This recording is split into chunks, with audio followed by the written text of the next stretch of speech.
The war on drugs has caused a lot of harm in this country, and we have seen that not just with COVID, but also with law enforcement. People of color, black people, indigenous people are just disproportionately affected by these negative consequences. And that's why we really need to talk about decriminalization of all drugs and taking a step back. Of course, decriminalization of plant-based medicines is an important step to take. By now, I've been doing research on substance use and harm reduction for 10 years. And my initial interest came really from just seeing how people are connecting to each other while using substances. And that has always been something that we were told about. It's gonna destroy communities and so on. But in my case, in my perception, it was building communities. It started with smoking a cigarette illegally underage at the school premises or something like that.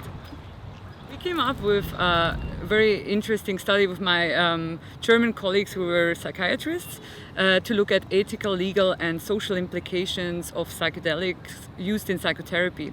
And at that time I was at the end of my PhD and I was not quite ready to have like a full grant, and we didn't get it. But it was an interesting learning experience, and for that I basically consulted the whole literature, so I was aware what's out there and I already knew that it's very promising.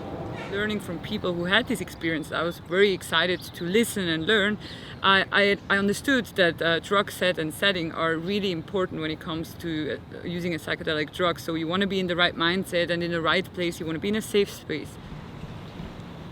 And at this point, it's also interesting to say that over the past 5 or 6 years that I've been running Global Drug Survey together with Adam Winstock, who's the founder of the survey, we've really seen that the use of psilocybin is the safest compared to other substances when we look at emergency medical treatment following the use of certain substances. So psychedelics are relatively safe. We know that from the study from Nutt et al., but we also see it in the Global Drug Survey that these are really the substances that are causing the least acute harm to people who use it. And we asked 10,000 of people who have used the substance last year. So the movement around whether to decriminalize plant-based medicines and how to regulate it, it doesn't belong to one single person or organization, it belongs to everyone. Everyone should be on the table when we discuss these issues, and especially indigenous people, people of color and black people who have never been part of the discussion so far and who are not represented in the research studies either.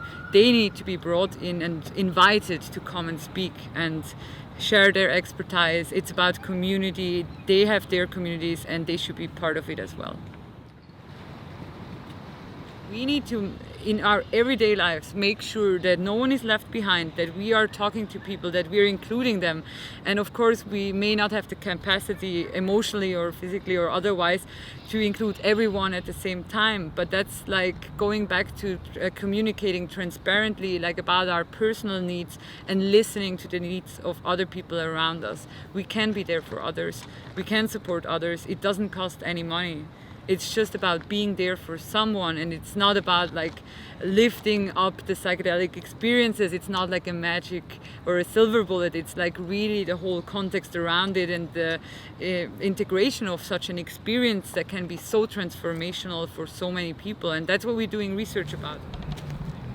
You can make every moment beautiful, especially when you can share it with other people, and making other people happy. Like altruism is really something that makes us happy.